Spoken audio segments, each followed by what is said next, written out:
Good evening. আজকে আমি বসে রয়েছি ভোকেশনাল ট্রেনিং ইনস্টিটিউট, যেটা স্টেট ইউথ সেন্টারের অধীনে, আমরা যেটাকে মৌলালী যুবকেন্দ্র হিসেবে জানি। এইখানে 1997 সাল থেকে বিভিন্ন ধরনের ট্রেনিং আমরা করিয়ে আসছি।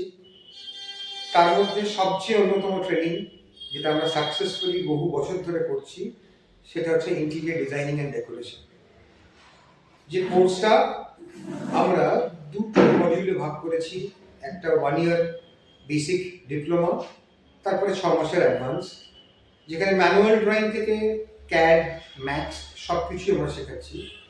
আর সবচেয়ে বড় জিনিস, যেটা এত কম খরচায়, শুধু কলকাতা কেন, সারা পশ্চিমবঙ্গ এবং সারা ভারতবর্ষে কোথাও আপনারা এটা পাবেন না। আমাদের এখানে ফ্যাকাল্টিসরা আছে, বহুদিন ধরে তারা যুক্ত।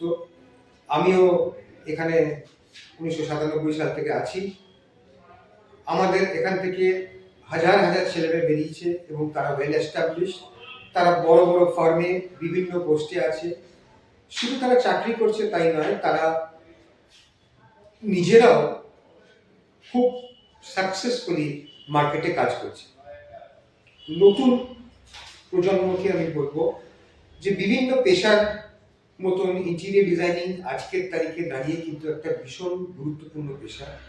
কারণ যত দিন যাবে, যত স্পেস ছোট হবে, তত কিন্তু আমাদের মতন প্রফেশনালসদের প্রয়োজন যে আপনার স্পেসটা সাজিয়ে দেবে। এবার স্পেস মানে যে শুধু বাড়ি সেটাই কিন্তু নয়। অফিস, স্কুল, শোরুম, রেস্টুরেন্ট সব কিছুই কিন্তু ইন্টেরিয়ারের মধ্যে পড়ে। এবং যত দিন যাচ্ছে, যেহেতু স্পেসটা ছোট হচ্ছে, প্রফেশনাল লোকেদের প্রয়োজন, যারা পুরো দায়িত্ব নিয়ে আপনার সেই স্পেসটাকে সাজিয়ে দেবে। এবং এই প্রফেশনাল লোকের অভাব কিন্তু মার্কেটে আছে। প্রচুর লোকের হয়তো কাজ করছে, কিন্তু টেকনিক্যাল প্রফেশনাল লোকের কিন্তু অভাব মার্কেটে আছে। এবং 97 সাল থেকে আমরা অনেক ছেলেমেয়ে তৈরি করেছি, অনেকেই ভালোভাবে মার্কেটে কাজ করছে।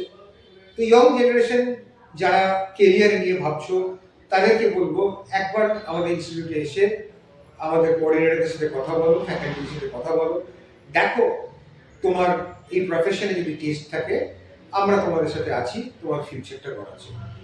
Thank you.